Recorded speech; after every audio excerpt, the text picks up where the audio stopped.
Que Dios les bendiga. Quería invitarle a abrir su Biblia en Mateo capítulo 26, versículo 31. Dice: entonces Jesús le dijo: todos vosotros os escandalizaréis de mí esta noche, porque escrito está: heriré al pastor y las ovejas del rebaño serán dispersas. Pues después que haya resucitado, iré delante de vosotros a Galilea. Respondiendo Pedro le dijo: aunque todos se escandalicen de ti, yo nunca me escandalizaré. Jesús le dijo: de cierto te digo que esta noche, antes que el gallo cante, me negarás 3 veces. Pedro le dijo: aunque me sea necesario morir contigo, no te negaré. Y todos los discípulos dijeron lo mismo. Vemos que aquí, en esta palabra, ya estaba escrito, ya estaba profetizado, ya por Isaías, 700 años antes que Cristo naciera, lo que iba a acontecer con Jesús, ¿no? El propósito de Dios ya estaba trazado, cuál iba a ser la misión que Él iba a tener aquí en la tierra. Vemos el resto de los versículos en adelante, vemos que Jesús tuvo que transitar un Getsemaní difícil, duro, amargo, triste, donde tenía que ir a esa cruz. Pero no el hecho de morir era lo que le entristecía y le amargaba, sino el que tenía que cargar el pecado de la humanidad sobre él en esa cruz, siendo puro, sin mancha, que cuando le maldecían no respondía con maldición, sino que encomendaba su causa al que juzga. Justamente el puro y sin mancha tenía que cargar los pecados de la humanidad. Por eso Juan el Bautista dijo: he aquí el Cordero de Dios que quita el pecado del mundo.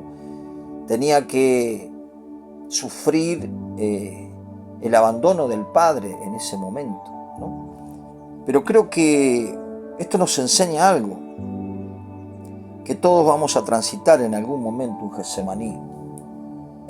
La vida cristiana es una vida donde coexisten la alegría y la tristeza. Y Jesús nunca le ocultó nada a los discípulos cuando los preparó, los entrenó, sino que Él les dijo: por mi causa, ustedes van a ser rechazados por mi causa, los van a aborrecer y ¿qué van a padecer por causa de su nombre, ¿no? Alguno que le quería seguir le decía: mirá que no tengo dónde recostar mi cabeza. Mucha gente le seguía por los panes y los peces, pero Él le dijo: el que quiere ser mi discípulo debe tomar su cruz y seguirme. Y saber que el cristiano está en este mundo, pero no somos de este mundo. Pero lo que sí tenemos que saber, que en el Getsemaní que podamos nosotros pasar, Dios va a estar con nosotros. Él nos va a dar la fuerza, el ánimo, la fortaleza para transitarlo. Nunca nos va a dejar solo. Él dijo, prometió estar con nosotros todos los días hasta el fin del mundo. Uno puede ver que en este Getsemaní, cuando uno mira el versículo 36, 26, capítulo 26, versículo 36, Él dice que oró. Cuando uno sigue leyendo estos pasajes, dice que oró 3 veces. Quiere decir que en el momento más angustioso Él buscó la presencia de Dios, buscó fortalecerse. Dice la palabra: fortaleceo en el Señor y en el poder de su fuerza. Después lo que tenemos que saber, que Él lo tenía que transitar, pero iba a haber una gran victoria. Quiere decir que lo que estás transitando, lo que estamos transitando, lo vamos a pasar, pero que va a haber una gran victoria luego, donde Dios se va a glorificar. Algo que va a ser momentáneo, pasajero, pero va a haber gloria para Dios, ¿no? El versículo 37 dice: tomando a Pedro y a los 2 hijos de Zebedeo, comenzó a entristecerse y a angustiarse en gran manera. Entonces Jesús le dijo: mi alma está muy triste hasta la muerte, quedaos aquí y velad conmigo. Quiere decir que esa tristeza, esa angustia, esa necesidad de compañía, Él se postró.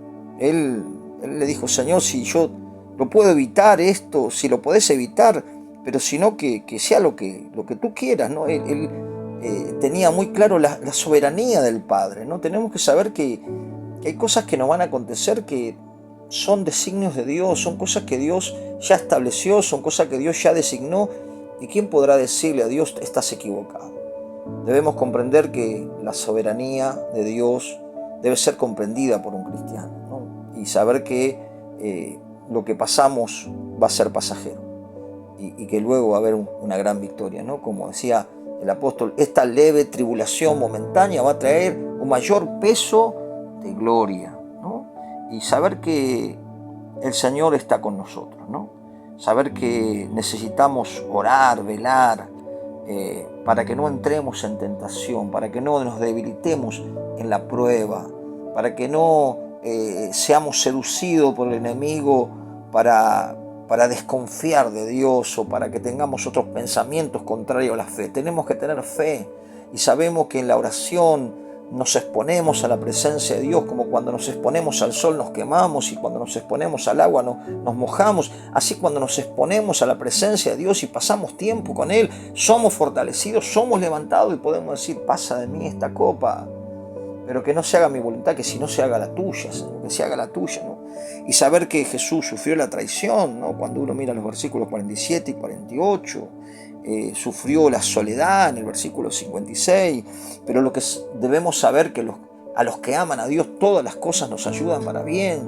Va a haber una gran victoria, va a haber gloria de Dios después que transitemos esto que estamos transitando y nuestro carácter va a ser transformado, nuestro corazón va a ser sensible, va a ser amante, va a ser misericordioso, porque a veces es necesario procesos para que podamos llegar a tener el carácter de Cristo. Es necesario que a través de muchas aflicciones entremos al reino de Dios, entremos bajo el gobierno de Dios, bajo una voluntad absoluta donde ya no cuestionamos lo que Dios nos dice, sino decimos, Señor, tú diste, tú quitaste, sea bendito tu nombre. Estamos dispuestos a hacer todo lo que Dios nos dice y a pesar de los que semaní que podamos estar pasando, podemos dar gloria a Dios porque sabemos que va a haber una gran victoria, como la tuvo Jesús cuando fue a la cruz, venció la muerte, despojó a los principados, a las potestades y las exhibió públicamente, y Dios le dio un nombre sobre todo nombre, el cual toda rodilla se doblará y toda boca confesará que Jesucristo es el Señor. Él obtuvo la victoria, como nosotros vamos a obtener la victoria después de esta lucha que quizás estás transitando. No te desanimes, no te desalientes, esto va a pasar y vas a ver la gloria de Dios, porque Dios es un Dios fiel.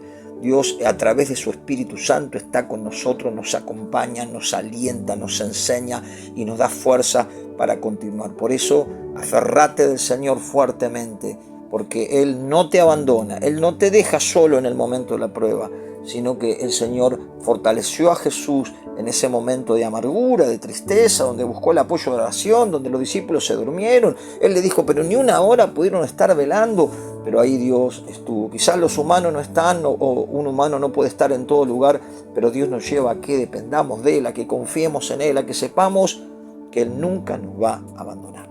Que Dios te bendiga.